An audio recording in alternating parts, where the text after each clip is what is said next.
Snow clung to my hair as I stood on my parents' front porch, holding 2 casserole dishes in my freezing hands, while Liam pressed into my side and Chloe hid behind my coat.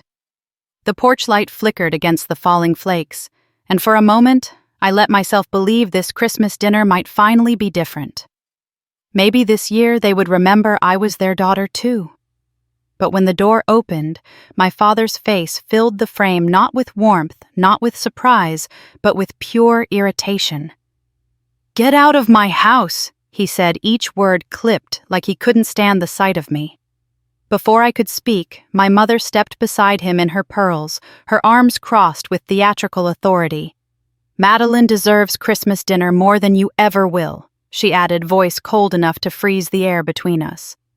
Then the door slammed so hard the wreath shook. My children jumped. I swallowed the sting, staring at the wooden door that had shut on us too many times to count. And the worst part, just 3 weeks earlier, I had spent $35,000 of my own savings to keep this very house from collapsing under foreclosure. I saved their home only for them to throw my children and me into the snow. What I didn't know that night was simple. This wasn't the end. Weeks later, the real nightmare struck. I stood on the porch for a few seconds, numb with cold and disbelief. Liam tugged on my sleeve. "Mom, did we do something wrong?" His voice cracked a little the way it does when he's trying not to cry. I bent down and cupped his cheek with a hand that was shaking more from heartbreak than the temperature. "No, sweetheart. You did nothing wrong. None of this is your fault." Behind him, little Chloe sniffled silently, her mittened hands pressed to her face, as if hiding could make the hurt disappear. I finally turned toward the car, my boots crunching through the snow as I balanced the casseroles like offerings to a god who never wanted them. The warmth spilling from my parents' windows glowed behind us, a cruel reminder of the place we were never welcome in. I had saved that warmth, paid for it, fought for it, and they shut it in my face as though I meant nothing. The drive home was quiet. The kids fell asleep within minutes, their small faces soft with exhaustion. I kept glancing in the rearview mirror, waiting for my own shock to wear off, but it didn't. Not even a little. I kept hearing my mother's voice, sharp, dismissive, rehearsed. "Madeline deserves Christmas dinner more than you ever will," as if parenting were a contest. As if love were something I had failed to earn. I tried to focus on the road instead. Portland's streets were nearly empty. Holiday lights blurred by snow and tears I refused to let fall. When we reached our apartment, I carried each child inside their limbs, limp and trusting around my shoulders. At least here, no one slammed doors on us. Here, no one asked us to apologize for existing. When I finally sat down on the couch, the casseroles still untouched on the counter, I allowed myself to breathe. Just breathe. But the quiet didn't feel peaceful, it felt hollow. How many years had I swallowed moments like this? How many times had I changed my plans, set aside my needs, softened my voice, and pushed down the truth so my parents could pretend our family was whole? I looked around my living room, lit softly by the white Christmas tree lights I'd hung with the kids. Our home wasn't large or fancy, but it was ours. It was warm, safe, honest, everything my parents' house pretended to be. My phone buzzed on the coffee table. I ignored it at first, not ready for whatever fresh cruelty might be waiting. But when it buzzed again and again, vibrating so hard it nearly slid off the edge, I finally reached for it. Part of me feared it was my parents demanding I apologize for upsetting their evening. Instead, it was worse. Notifications, dozens of them from Facebook. Madeline had posted a Christmas photo. For one brief second, I almost opened it. But I stopped myself. Not tonight.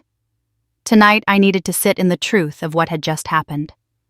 I needed to absorb the fact that no matter how hard I tried, their version of family would never include me unless they needed something from me.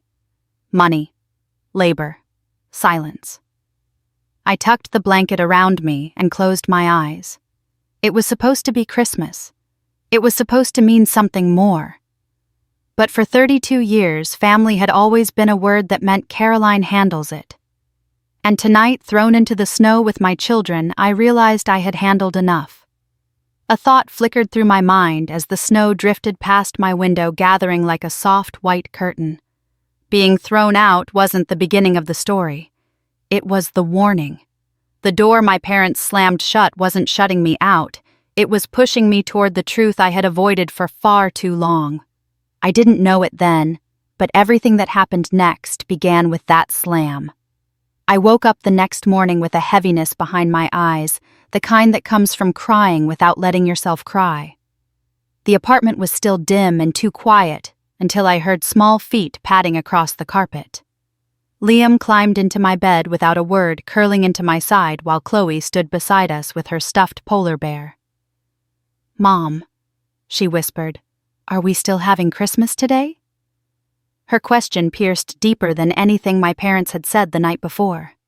I pulled both of them close and kissed the tops of their heads, wishing I could erase the memory of being shoved out into the snow. In the kitchen, I tried to make the morning feel normal. Pancakes sizzling on the stove, cocoa warming in the microwave, the soft hum of the heater filling the silence.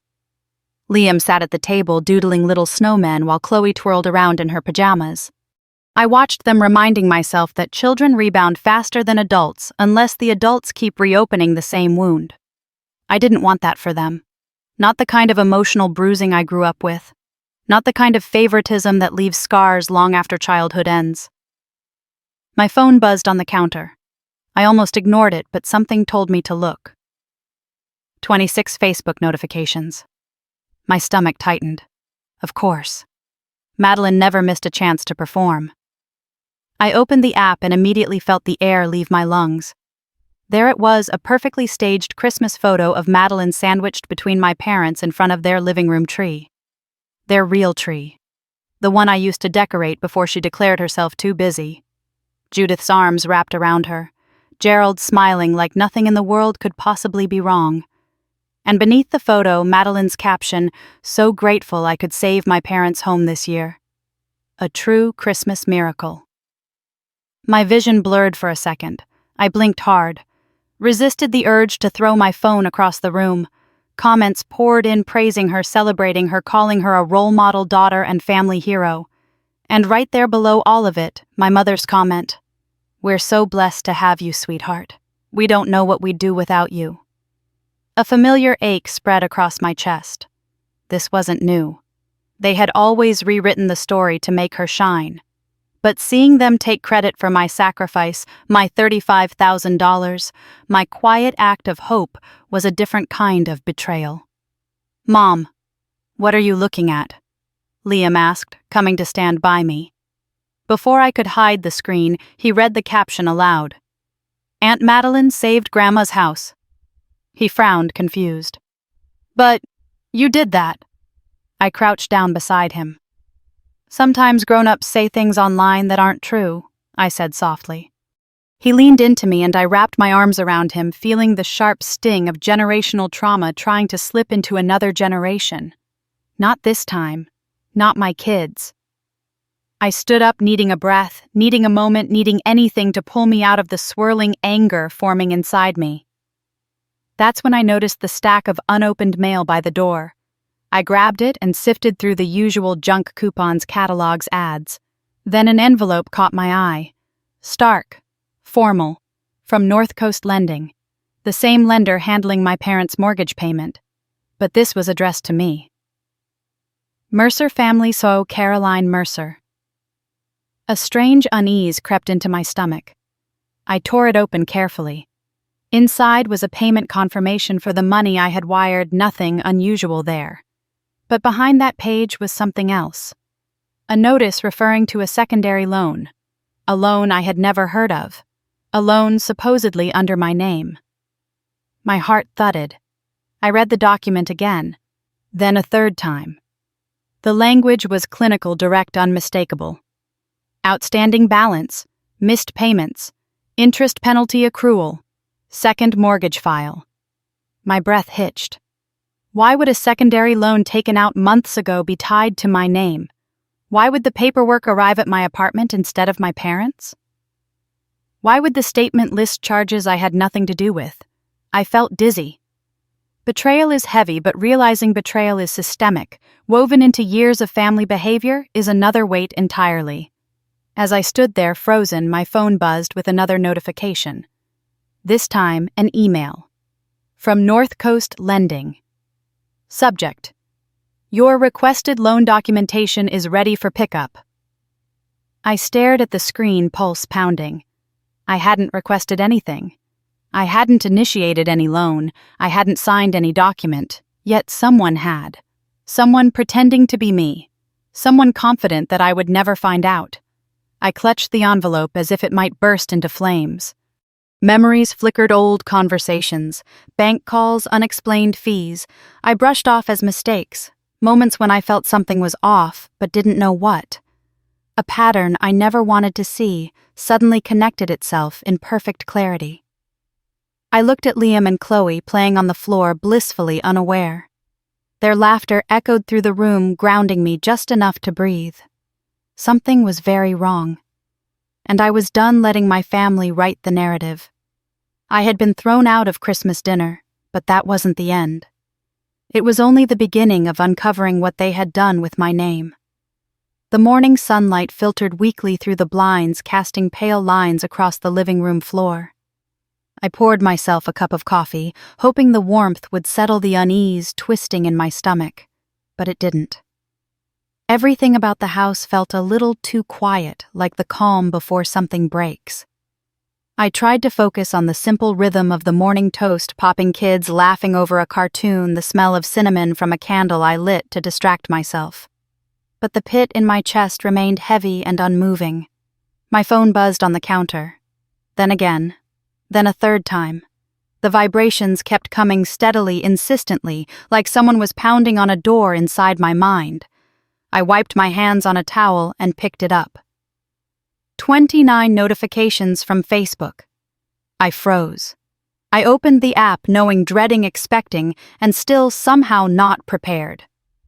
At the top of my feed sat a brand new post from Madeline Mercer, time-stamped barely an hour earlier.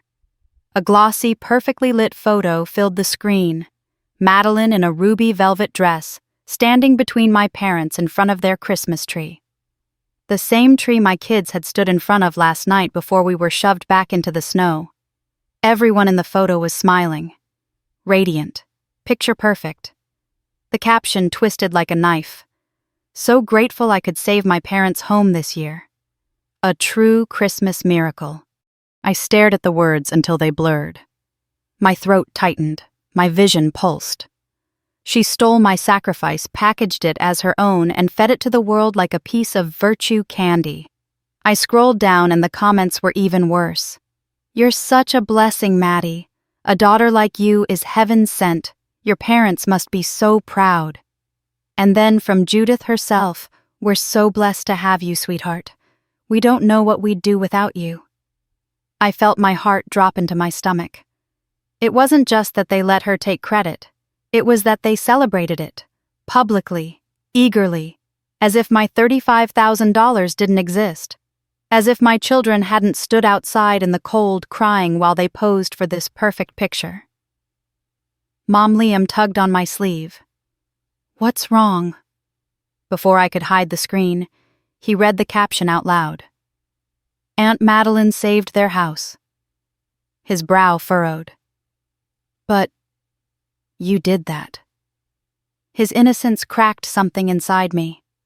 I forced a smile and knelt beside him. Sometimes people say things online that aren't true. It doesn't mean you did anything wrong. He nodded slowly but didn't look convinced. Chloe hovered nearby, watching the two of us with wide, quiet eyes. And suddenly I understood the urgency building inside me. My parents had hurt me for decades, but I couldn't let them shape my children's understanding of truth, identity, or love. I stood up and walked away from the kitchen for air, for space, for anything that could push down the rising wave of fury.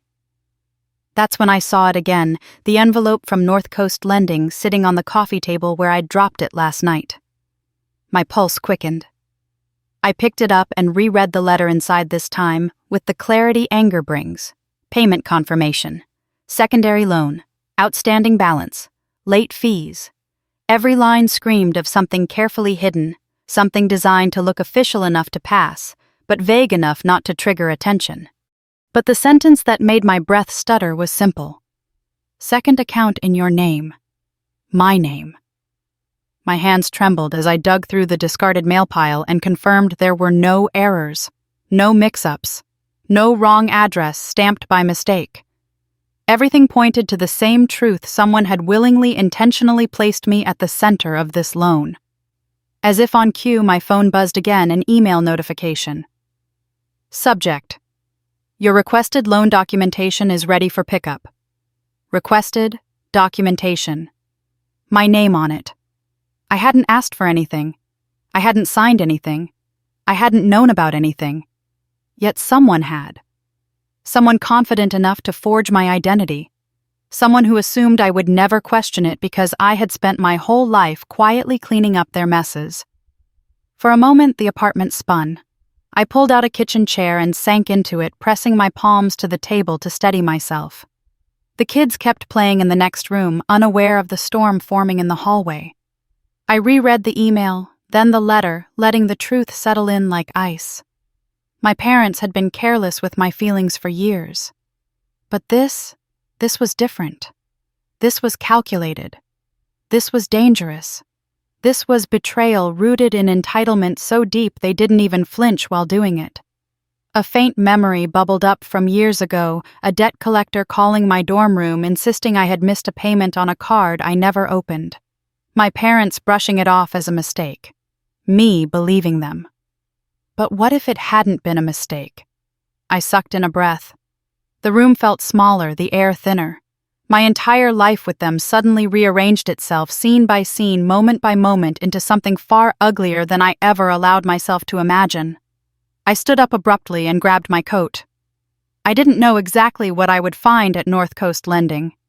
I didn't know how deep the lies went or how long they'd been using my name. But I knew one thing with absolute bone-level certainty: I was done letting them hide behind my silence.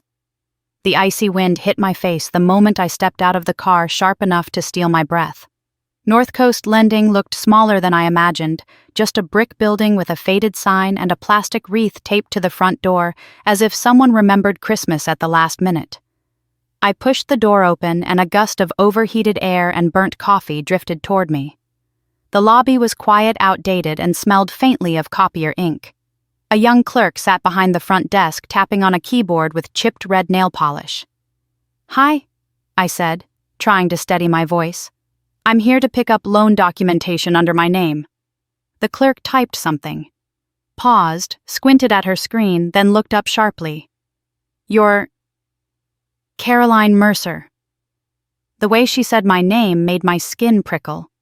"Yes." She swallowed, nodded quickly, and disappeared through a back door. Moments later, she returned with a folder so thick she had to use both hands to hold it. She placed it on the counter carefully, like it might explode. "You requested all active documents tied to your name," she said. My stomach dropped. "I didn't request anything." She blinked. "You didn't?" A flicker of confusion, maybe even concern, crossed her face before she regained her composure. "I'm sorry. That's what the system shows." A wave of cold washed through me, colder than the air outside. I took the folder and moved to a small table in the waiting area. The fluorescent lights hummed overhead as I opened it. The first page was a payment confirmation, my $35,000 transfer. Expected, familiar, hurting all over again. But beneath it were documents I had never seen. A second loan, $42,000. My breath snagged in my throat. Purpose-listed home repairs, medical expenses, and digital branding marketing. My fingers tightened on the paper. Digital branding. I knew that phrase too well. Madeline had used it a dozen times when discussing her influencer rebrand. High-quality lighting, editing services, sponsored content coaching, expensive services she never could afford. I flipped to the payment history: late fees, missed payments, interest piling on like a slow avalanche. This wasn't a loan to save the house. This wasn't for medical emergencies. This was for her career, her image, Her curated online life, under my name. My pulse pounded against my ribs. I turned to the signature page and my breath left me entirely. There it was, a clean curved signature labeled Caroline Mercer. But it wasn't mine. My real signature had edges, sharp strokes, angled lines. This one was soft, rounded, too perfect. And the more I stared at it, the more familiar it seemed, but not in the way it should have been. Not because it was mine, because it reminded me of someone else. I pulled out my driver's license from my wallet and set it beside the loan documents. My real signature looked nothing like the one on the page. Nothing. The stroke weight, the slant, the loops. My name had been forged. A flashback struck me like a punch years ago, Madeline laughing as she practiced my handwriting for a school excuse note. "I can copy anyone if I try hard enough," she had bragged. "Watch." Back then it seemed harmless. Now it felt sinister. "Ms. Mercer," a voice called. I looked up and saw a middle-aged loan officer approaching. He offered a sympathetic smile, the kind that said he already knew this wasn't a normal meeting. "Can we talk?" I followed him into his office, folder in hand. He gestured for me to sit. "I understand this is overwhelming," he began gently. "But we need to clarify something. This account was opened 8 months ago by an authorized individual." He tapped the document. "You." "I didn't open this," I said firmly. "I didn't sign this. That signature isn't mine." He nodded slowly. "That's what I suspected." My heart hammered. "What do you mean?" He turned his screen toward me. "The notes say these documents were picked up 6 months ago by a relative. It says here the identity was verified by visual match. A relative. Verified by sight alone. No ID required. No signature comparison. My entire financial life compromised because someone impersonated me." "I am so sorry," he added quietly. "I have to advise you to consider filing a fraud report. This is serious." I swallowed hard, throat tight. "Did the staff note who picked it up?" He hesitated, then pulled out one last document I hadn't yet seen, a withdrawal slip. Written in handwriting I recognized immediately. Tight, controlled, slanted slightly to the right. My mother's handwriting.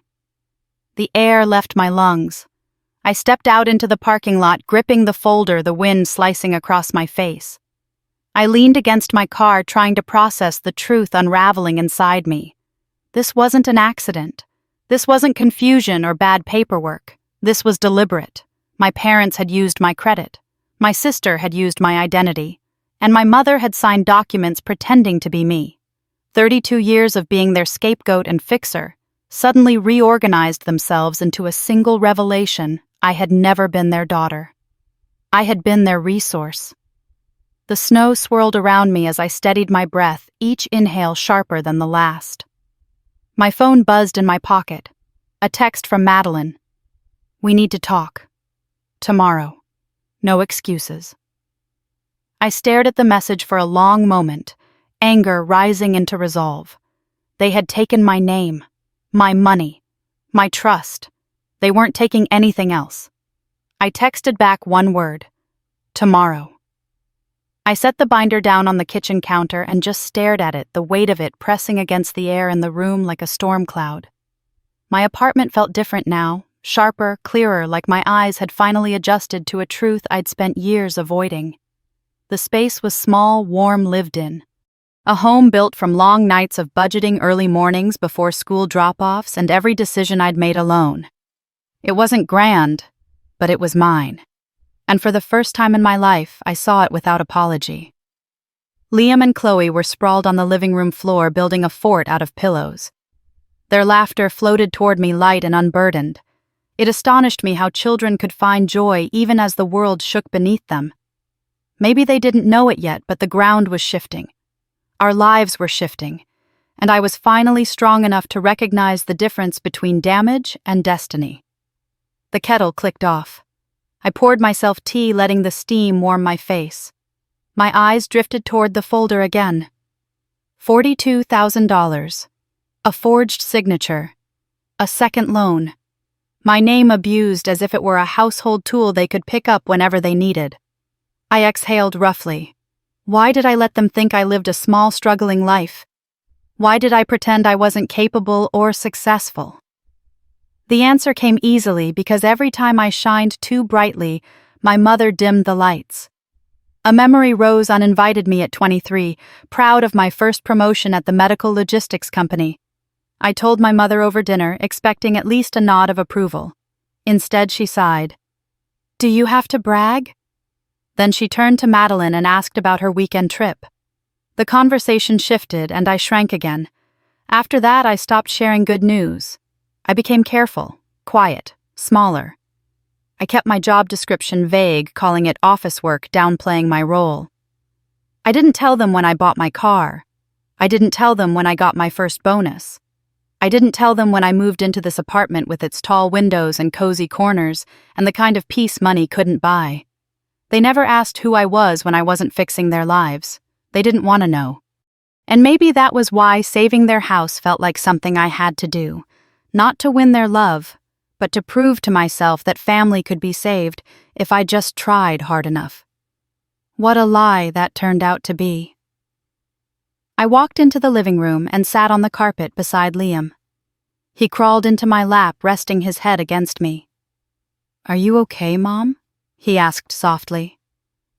I nodded, even though I wasn't sure. "I will be." Chloe toddled over, gripping her polar bear by the paw. "Can we make cookies later?" she asked. "Of course," I said, kissing her forehead. Their simple requests anchored me. They reminded me why I fought so hard for stability, why I sacrificed so much, why I would do anything to break the cycle my parents had built. When they returned to their fort, I picked up the binder and took it to my workspace, a small desk nestled by the window. I sat down, opening the laptop, letting the familiar hum of the screen steady me. This wasn't just betrayal. This wasn't just toxic behavior. This was long-term exploitation, financial, emotional, generational. I typed everything I remembered into a document, dates, conversations, old memories that suddenly carried new meaning. I scanned copies of the loan papers. I organized the pages into neat stacks. I traced back the pattern of being the fixer, the responsible one, the daughter who carried the weight of a family that only ever held her down. My anger sharpened into clarity, then into purpose. A small ping sounded from my laptop, a notification from a consulting client thanking me for solving an issue that saved their department thousands of dollars. I cracked a smile. My parents had no idea what I was capable of. They had never bothered to look. I glanced around my apartment again this time, seeing the evidence of the life I built. A framed drawing Liam made of the three of us. Books I bought with my own money. Plants I kept alive despite the chaos. Everything here was mine because I made it so. I refused to let my children inherit the wounds I spent decades carrying. I remembered another flash from the past. My mom saying, "You're strong enough to handle being ignored." Only now did I understand what she meant. She never saw me as a daughter. She saw me as a buffer, a solution, a safety net. Never again. A soft knock pulled me from my thoughts. Chloe peeked in. "Mom, look." She held up a drawing of the three of us holding hands under a big sun. No grandparents, no aunts, just us. My throat tightened. I hugged her, whispering, "Thank you, sweetheart." She skipped away and I stared at the picture, realizing it wasn't missing anything. It was complete. When the kids returned to their fort, I put the drawing beside my laptop as a reminder of who I was fighting for, who I had always been fighting for. Then I opened my email and drafted a message to the attorney a coworker once recommended for identity theft cases. I attached the documents. I filled out the brief summary. I hovered over send, then clicked. The sound of the whoosh felt like the first breath after years underwater. The last step was simple. I picked up my phone and texted the one person who owed me answers. "Meet me tomorrow at 10. No excuses." Madeline replied almost instantly. "Okay." I stared at her response, feeling my spine straighten, my resolve harden. Tomorrow, the woman they underestimated would finally stand in full view. I woke before the alarm, before the sun, before the kids stirred in their beds. My body was exhausted, but my mind was wide awake, pulsing with everything I had uncovered. Today was the day I would face Madeline without flinching, without shrinking, without apologizing for existing. I stood in front of my closet longer than I needed to, choosing an outfit that made me feel grounded, tailored black coat, soft cashmere sweater boots that made me stand a little taller. Not for her, for me. The black binder sat on the dining table like a witness to everything I had refused to see. I brushed my fingers across it, feeling its weight, its truth, its power. This wasn't just paperwork. This was my life story written in signatures, debts, and lies. Chloe wandered in, rubbing her eyes, and Liam followed, hair sticking up in every direction. "Where are you going, Mom?" he asked. "I'm meeting someone," I said, smoothing his hair. "I'll be back soon. Mrs. Reynolds will stay with you while I'm gone." "Is it Aunt Madeline?" Chloe asked softly. Her question hit me hard, but I answered honestly. "Yes." Chloe's brows knit together. "Are you going to tell her the truth?" Her innocence steadied me more than anything else could have. "I am," I said. "I really am." After dropping them off with my neighbor, I drove to the Harborfront Cafe. Snow dusted the sidewalks and the ocean wind pushed against me as I stepped inside. Warmth hit me instantly. Coffee beans, toasted pastries, soft jazz, and the murmur of holiday conversations. The place was trendy, curated, and cozy, exactly the kind of spot Madeline loved to use as a backdrop for her influencer posts. She was already there, of course, seated at a corner table with perfect lighting. She looked impeccable, hair in loose waves, cream coat draped just so, makeup soft and camera-ready. When she saw me, she didn't get up. She didn't smile. She simply tilted her head like she was the one doing me a favor.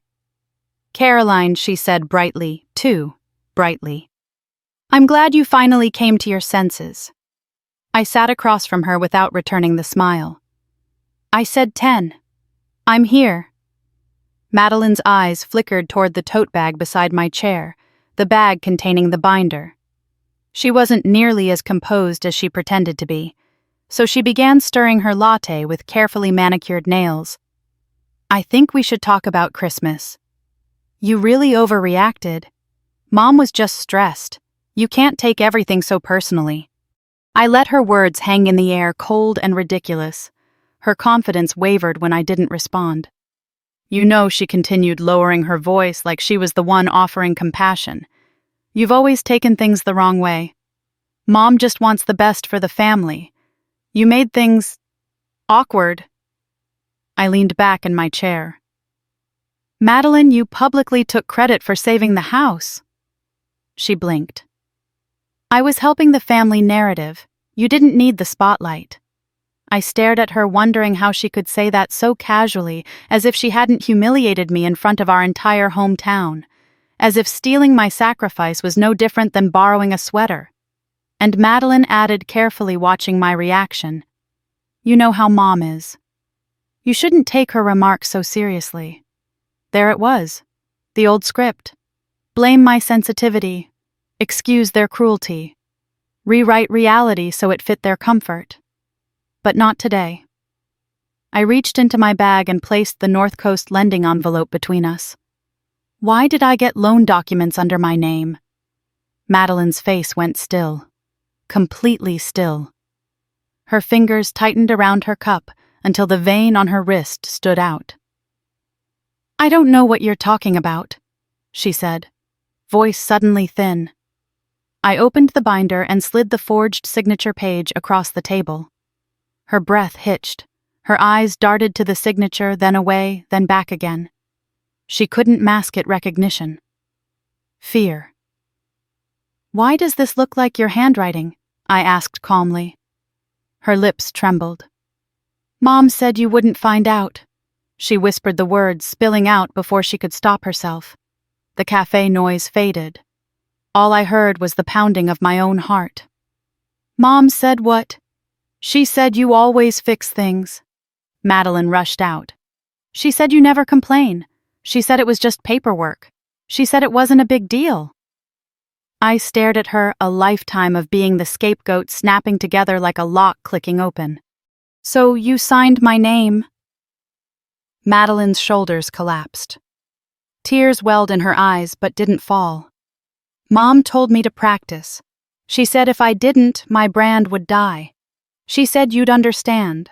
She always said you were strong enough to handle everything. Everything. The word felt like poison. How many loans are in my name? I demanded. She hesitated for 3 full seconds. Too long. Much too long. Madeline, I don't know, she choked. Mom handled it. She always said if anything went wrong, she would just blame you. I closed the binder slowly.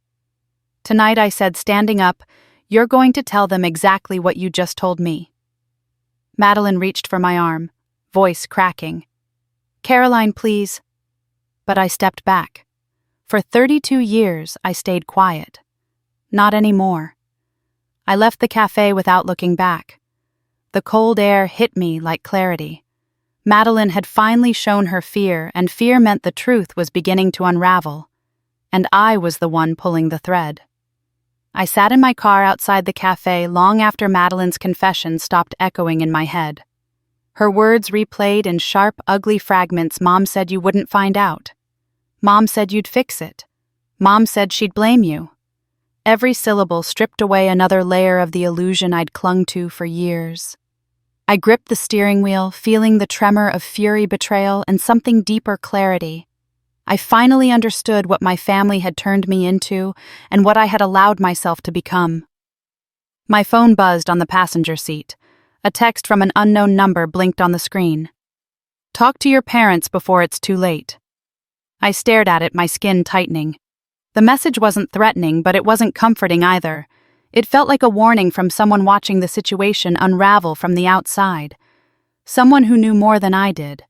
But I didn't have the emotional bandwidth to unravel that mystery yet. I drove home in silence, letting the heater thaw my fingers while my mind replayed decades of memories. The small humiliations, the quiet expectations. The way Judith always said Caroline will take care of it with absolute confidence. I'd mistaken that confidence for love. Now I knew better. As I pulled into my parking space, something shifted inside me. I wasn't walking into chaos. I wasn't walking into their home, their rules, their hierarchy. I was walking into mine. Inside, Liam and Chloe ran to greet me. Their tiny arms wrapped around my waist grounded me instantly. We made cookies, Liam announced proudly. But we saved you one, Chloe added. I held them tighter than usual. Thank you, I whispered into their hair. In the living room, the warmth of our Christmas lights felt like a sanctuary. My sanctuary. No one could throw me out of this home, rewrite its rules, or weaponize its comfort. This was mine. But the confrontation ahead wasn't avoidable, and for the first time in my life, I didn't want to avoid it. I set the kids up with a movie and sat at my dining table, placing the black binder in front of me. I opened it, flipping through the forged signature, the loan details, the mortgage payment, the timeline of deceit. This wasn't just messy paperwork. This was a map of every boundary my parents had crossed, every line they'd stepped over because they thought I wouldn't push back. Not anymore. I texted my parents at 3:12 p.m. We need to meet tonight. All of us. 6 o'clock. Your house. Judith replied instantly. If you're finally ready to apologize for your behavior, we'll make time. I stared at her message, the audacity of it almost laughable. That was all I sent back. I didn't owe them explanations. Not anymore. The rest of the afternoon dragged.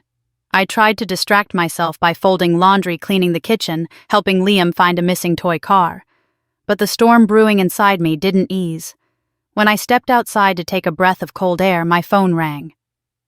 Mrs. Aldridge. A neighbor from my childhood street, someone who'd always been kind in that gentle, observant way older women often are. I answered cautiously. Caroline, dear, she said softly. I hesitated to call, but I think you should know. I overheard your mother at the grocery store yesterday. My blood iced. She was talking to another woman about making sure you didn't find out about the house. She said something about a mistake being fixed if you didn't dig. Mrs. Aldridge hesitated, and she mentioned a third account. In your name. My knees weakened. A third account, I don't know the details she rushed to add, but her tone, it frightened me. I closed my eyes. Thank you for telling me. After we hung up, the air felt colder, thinner, more dangerous. A third account. What else had they taken? What else had they used? For how long? At 5:30 p.m., I dropped the kids off with Mrs. Reynolds, who squeezed my hand and said, "Whatever you're facing tonight, you'll get through it." I hoped she was right. The drive to my parents' house felt surreal. Snow-covered rooftops and holiday lights blurred in my peripheral vision. I had driven this route thousands of times. But tonight, I wasn't arriving as the daughter desperate for approval. I was arriving as the woman finally awake to the truth. Their house glowed warmly from the outside, the kind of cozy postcard image my mother loved portraying to neighbors. I parked in the driveway, gripping the steering wheel for one final moment of stillness. Then I stepped out. Through the window I saw them waiting, Judith pacing with her arms folded, Gerald sitting stiffly in his recliner, and Madeline perched nervously at the edge of the couch. For the first time in my life, they looked unsettled, and they were waiting for me. I walked up the steps carrying the black binder that held every lie they'd told and every truth they'd tried to bury. When I rang the doorbell, Gerald opened the door not with anger or disappointment, but with something new in his eyes. Fear. I stepped inside, feeling the shift in power ripple through the room. Judith straightened her blouse, trying to regain control. Madeline looked down at her hands, unable to meet my gaze. "I want to clear the air," Judith said sharply. "Let's be adults about this." I set the binder on the dining table, the same table where they'd once scolded me for breathing too loudly during dinner. For once, I said quietly, "We will be." And the real confrontation began. Judith's heels clicked sharply against the hardwood floor as she took her seat at the dining table, chin lifted like a queen settling onto her throne. Gerald hovered near his chair, unsure whether to sit or stand. Madeline sat hunched, eyes downcast, her hands twisting nervously in her lap. I walked to the far end of the table and placed the black binder, my truth, their lies squarely in the center. "I expect an apology before we begin," Judith said crisply, folding her hands like she was conducting a business meeting instead of confronting her own deceit.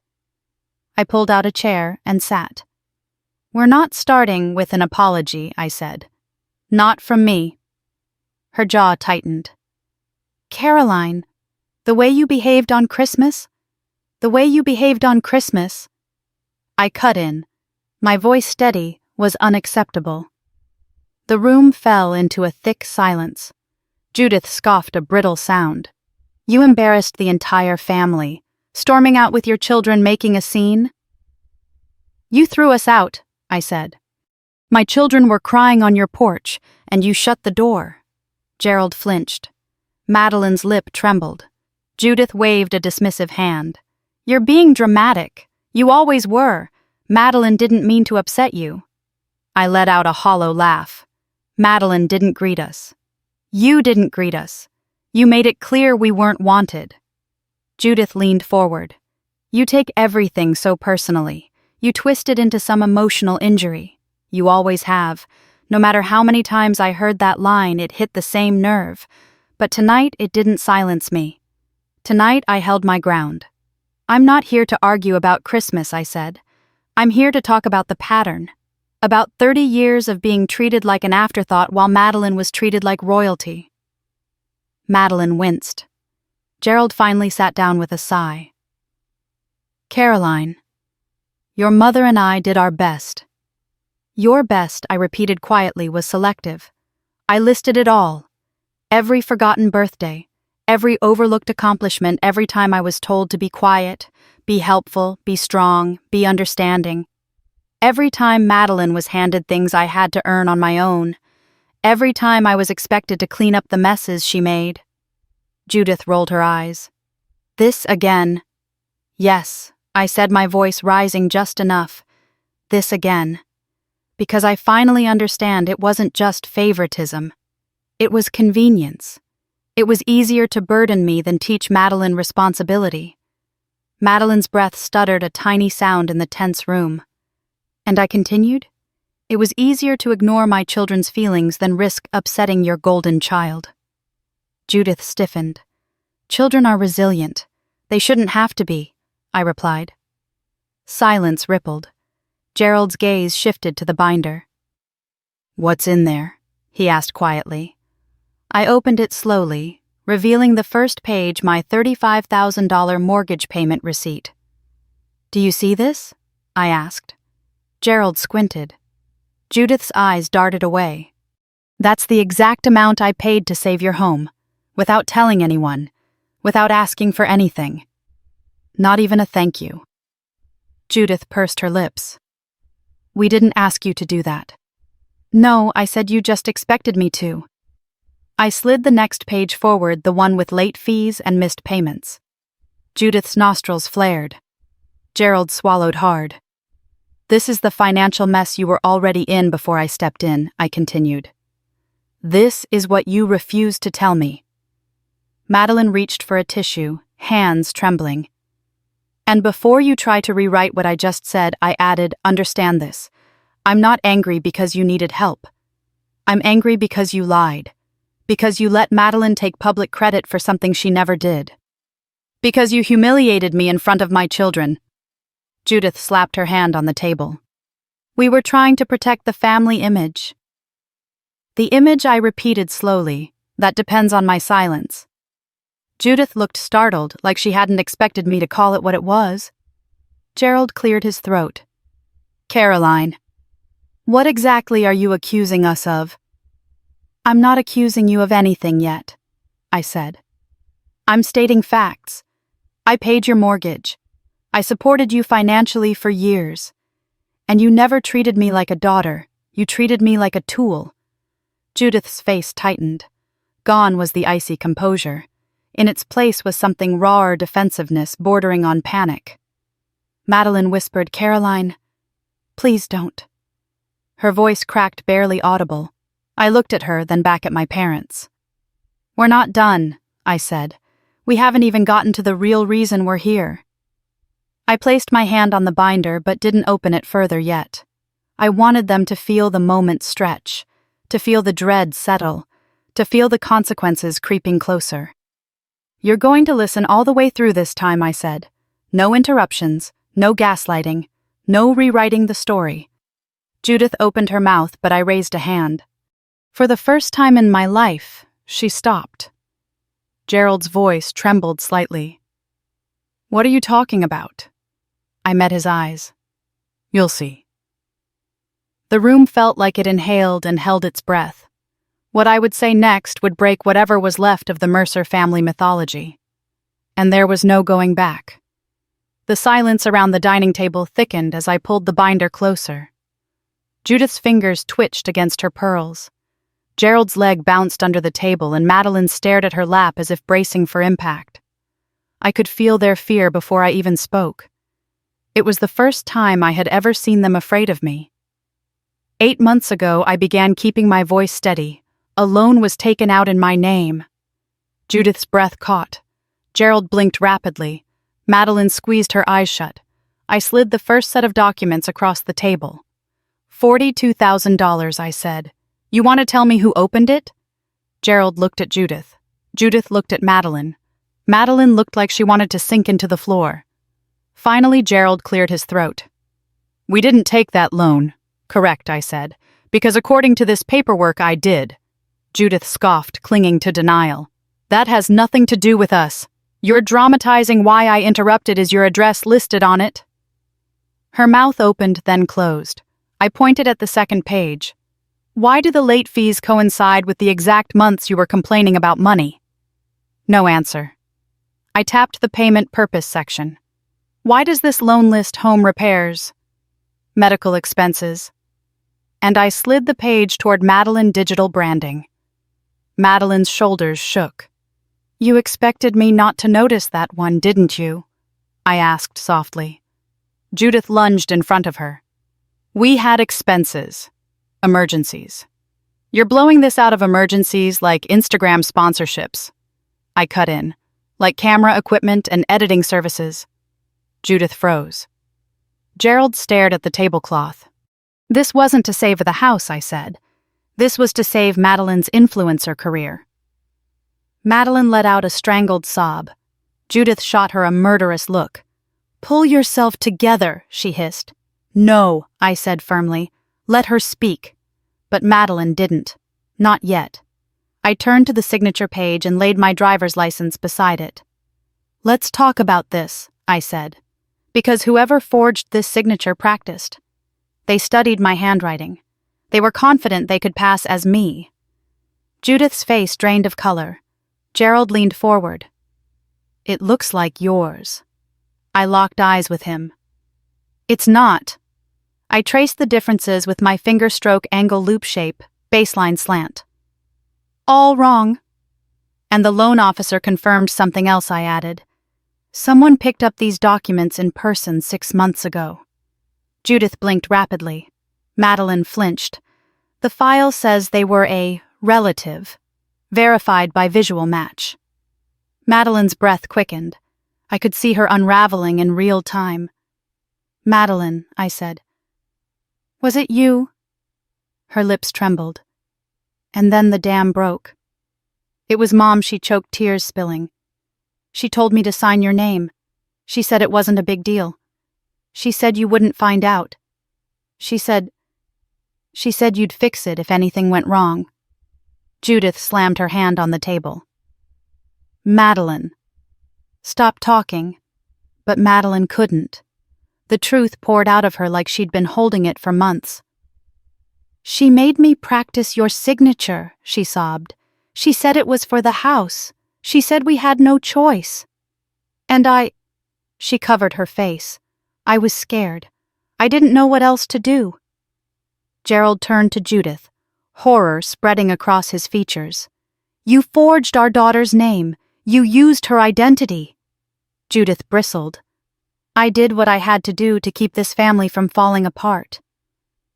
You broke it, I said quietly. She snapped toward me. Everything I did was for your sister. She needed help in you. And I was the backup plan I finished. The bankable daughter. The reliable one. The one who could take the hit. Judith's voice cracked. Madeline is fragile. You're stronger. You always have been. No, I said. I was convenient. Silence spread like a stain. I reached into the binder and pulled out the last document, the withdrawal slip from the third account. I placed it gently on the table. Why is your handwriting on a withdrawal tied to my social security number? I asked Judith. Her face went still. Completely, utterly still.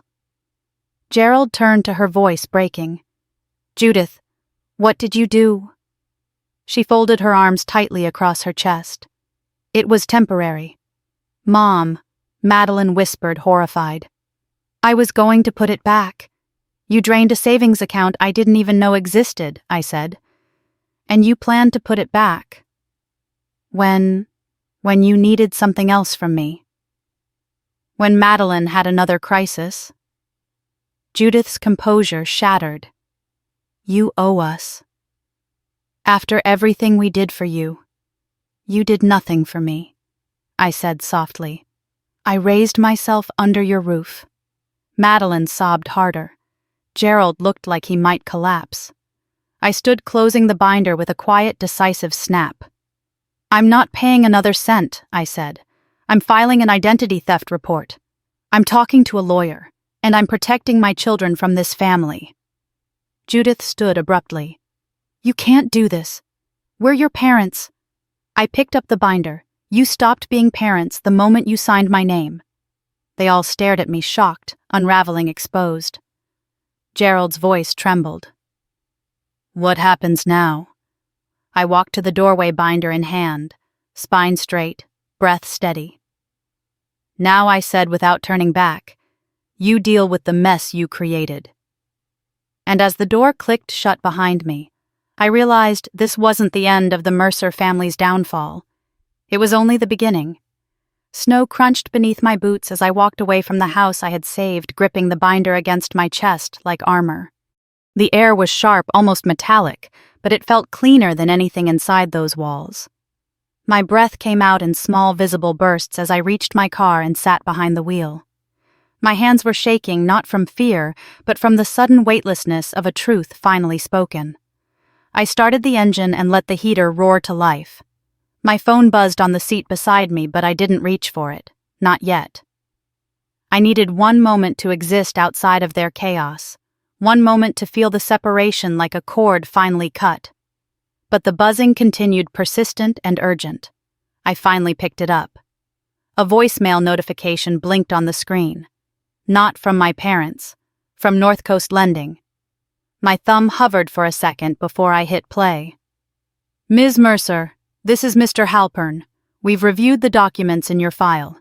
You need to call us as soon as possible. There are developments you should be aware of. My stomach tightened. Developments. That word had never meant anything good in my family. I called back immediately. The loan officer answered on the second ring. Thank you for returning my call, he said, voice taut.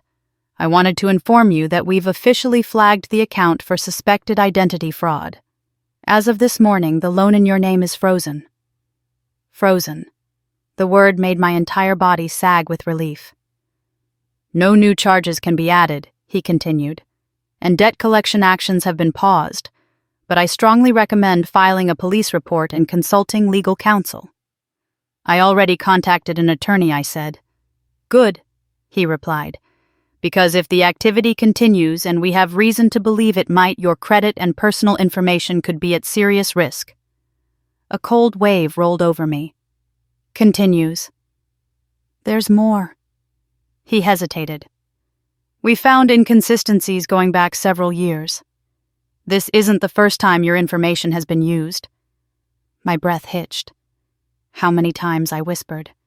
I can't discuss specifics until the investigation progresses, he said carefully, but I wanted to make sure you were aware this issue is bigger than one loan. I stared at the windshield as snowflakes drifted silently across the glass. A decade of small, strange financial moments clicked into place like tumblers in a lock. But I had no more energy left for panic. I thanked him, hung up, and sat in stunned quiet. Then my phone buzzed again. Dozens of messages from Madeline. Please don't file anything yet. Please answer me. You're making this worse. Then a final one.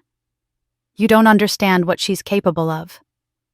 I locked my phone and took a slow breath. I was done letting their panic dictate my choices. When I got home, the kids were waiting by the window. They ran into my arms with such force I nearly toppled backward. The warmth of them, small bodies, soft voices, sticky little hands, was a healing I didn't know I needed. I sat on the floor beside them, letting their laughter fill the room, letting the contrast between my home and my parents' house wash over me. This is what family was supposed to feel like. Later, as I sorted papers at the kitchen table, my phone began vibrating nonstop. This time, the calls and messages came from Judith. How dare you accuse us? You owe your family loyalty. Madeline needs you. You're choosing strangers over us. The final voicemail was colder than the rest. If you go to the police, you won't have a family left. I set the phone down, heart strangely steady. I already don't, I whispered. When I stepped outside to take out the trash, Mrs. Aldridge from across the street waved me over. She looked uneasy. I don't want to intrude, she said quietly, but your mother's been telling people you're trying to take the house. The lie didn't surprise me. It didn't even sting. It just confirmed who they had always been. I'm glad you know the truth, I said. She nodded, then touched my arm gently. You're doing the right thing, dear. That night, after the kids were asleep, I sat on the couch binder and laptop open. A notification flashed on my screen, an email from the lawyer I'd contacted. Subject appointment confirmed. We can meet next Wednesday. Please send all documents in advance. I forwarded everything, every page, every signature, every timeline entry I had written. The lawyer replied within minutes. There is more here than you think. We will discuss further. I exhaled slowly, sinking deeper into the cushions. The quiet of the apartment settled around me like a blanket. No yelling, no judgment, no fear, just peace. My phone buzzed again, this time a call from Madeline. I didn't answer. Instead, I listened to the voicemail that followed her voice, shaky, frantic. Mom is losing it. Dad is threatening to leave. They're fighting nonstop. And the lender rejected another loan. They flagged your name. They're saying we can't apply for anything until this is sorted out. Caroline, I'm scared. Her words hung in the air, trembling. But all I felt was something startling in its simplicity. Relief. For once, the consequences of their choices were landing where they belonged. Not on me. For the first time in my life, I felt free. And as I tucked the blanket around myself and stared at the soft glow of our Christmas lights, I realized that the collapse of my parents' world wasn't my burden anymore. It never had been. The next morning, I woke to a silence so gentle it felt unreal.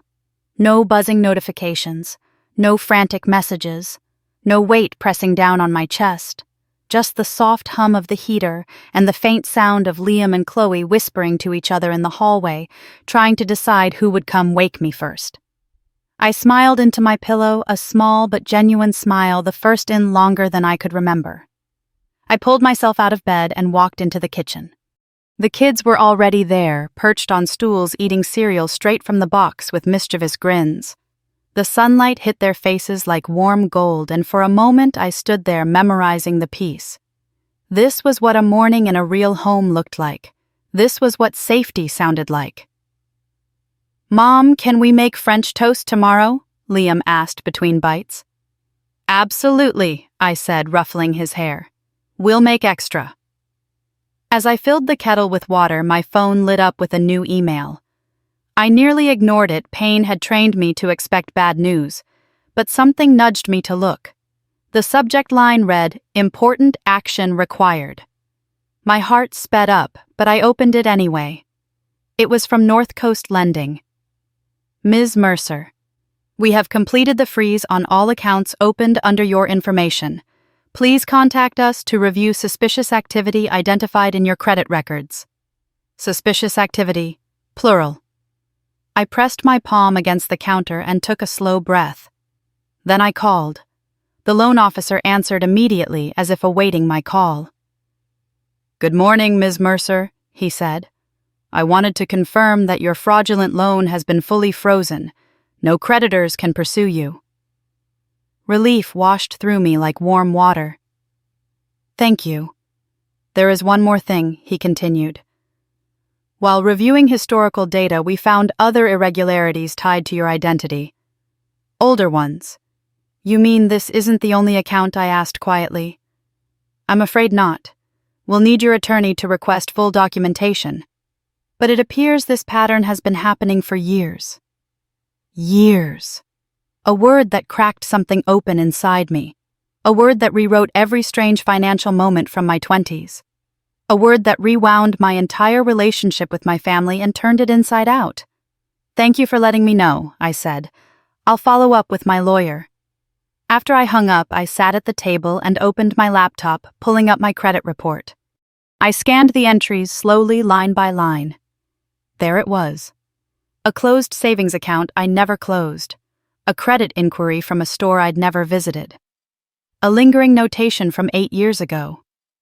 Suspicious activity escalated. It had been there all along. My mother had been using my name long before the house ever fell into foreclosure. Grief and rage swelled in equal measure, but beneath them something steadier rose: clarity. I wasn't imagining things. I wasn't dramatic. I wasn't overreacting. I had been targeted for years, carved into a tool, and used until I was nearly hollow. Mom, Liam said, appearing beside me. Are we okay now? I looked into his earnest eyes, and the answer came without hesitation. Yes. We're safe. He climbed into my lap and rested his head on my chest. Moments later, Chloe ran over with a drawing, a bright crayon picture of the three of us holding hands under a glowing sun. No grandparents, no aunt, just us. My throat tightened. It's our family, she said proudly. Yeah, I whispered. It is. I taped the drawing to the fridge like it was a masterpiece. Later that afternoon, after the kids settled with a movie, I gathered all my documents and organized them for the lawyer emails, loan slips, screenshots, bank statements, timelines. I worked methodically, page after page, realizing how capable I truly was, how competent, how strong.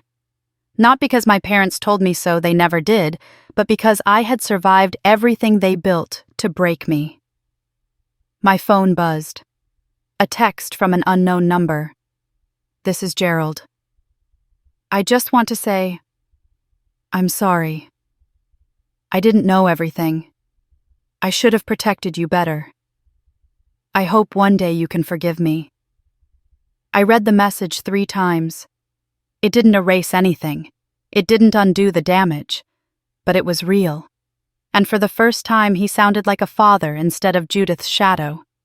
I typed slowly, choosing each word with care. Thank you. I need space right now. I wish you well. No more than that. No less. Boundaries finally held. As evening settled in, I stood on the balcony overlooking the snowy street. The lights twinkled below, children played in front yards still littered with holiday decorations, and for once the world didn't feel like it was collapsing under my feet. It felt new, possible. I wrapped my coat tighter and whispered to myself, healing doesn't mean forgetting. It means choosing differently. Inside, the kids were laughing again. Their laughter was my compass. Tomorrow held meetings, paperwork, legal battles, and whatever else my parents' choices had created. But tonight was mine. Quiet, warm, free. I closed the balcony door behind me, feeling lighter with every step. The woman who walked out of my parents' living room last night wasn't the same woman standing here now.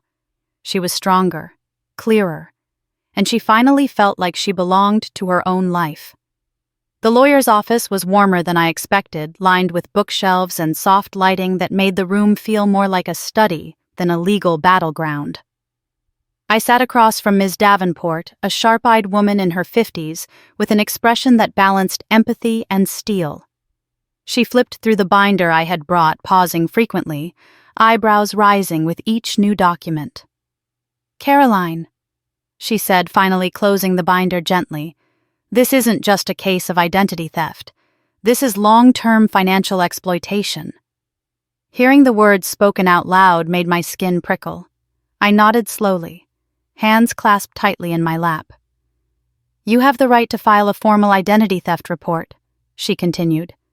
We can freeze all accounts, dispute any fraudulent charges, and pursue damages if necessary.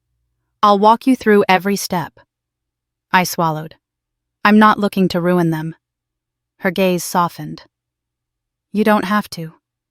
Protecting yourself isn't revenge. It's survival. I breathed out, feeling something inside me uncoil.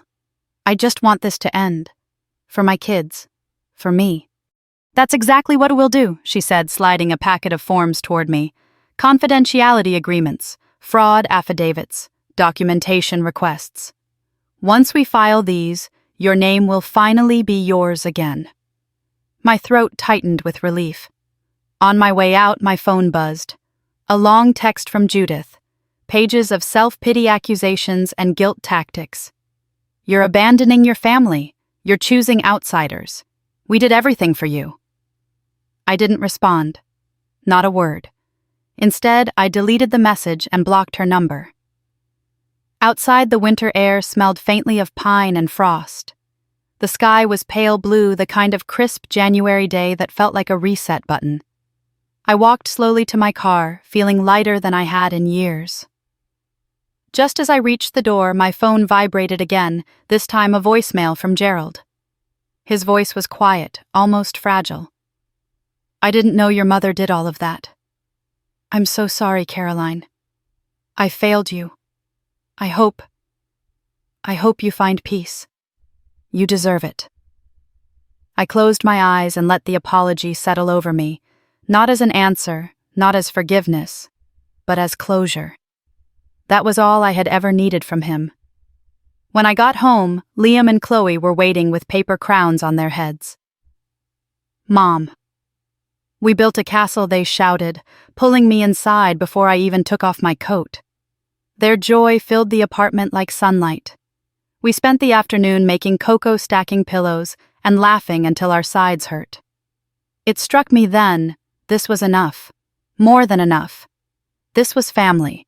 This was safety. This was mine. Later that evening, after tucking the kids into bed, I sat at the kitchen table with my laptop. When I checked Facebook, I wasn't surprised by what I found. Madeline's page had gone silent. Her sponsored posts were gone. Comments piled up under her last photo, people asking questions, confused, wondering what happened. Her carefully curated world had cracked under the truth. But I didn't feel satisfaction. Just a quiet sense of inevitability. Karma didn't need my help. While scrolling, a message arrived from a woman I didn't know. I just wanted to say thank you. I was the Caroline in my family too. Your strength gives me hope. I stared at it for a long moment, my heart softening. Maybe this was why everything had unfolded the way it did. Maybe someone somewhere needed to know they weren't alone. I closed my laptop and stepped onto the balcony. Snow glittered under the streetlights, rooftops glowing white in the quiet night. For the first time in years, the world felt big, not overwhelming, but open. My phone buzzed again, an email from a company I hadn't heard from since summer. Subject: We'd like to offer you the position. I exhaled a shaky laugh. The leadership role I had applied for months ago. They wanted me. Not because of what I could provide for others, not because I could be used or manipulated, but because of my own merit, my own strength. Everything in my life was beginning again. I stepped back inside the warm apartment, the one filled with my children's voices and our imperfect, beautiful life. I looked around and felt something settle inside me, something rooted, confident, whole. I had left my parents' house with nothing, but I walked into my own life with everything that mattered. And if you're listening to this, if any part of my story touched something in you, I want you to know you're not alone. Many of us have had to rebuild ourselves after the people who should have loved us most let us down. And every time someone finds the courage to rise, to choose themselves, to break the cycle, it matters. If you've ever been the one pushed aside, forgotten, or underestimated, I'd love to hear your story. Share it in the comments. I read every single one. And if you want to stay with me for more stories like this, stories of resilience, truth, and the kind of justice life eventually brings, feel free to subscribe and join our little community here. You're always welcome. Thank you for staying until the end. This is where my past ends, and my life truly begins.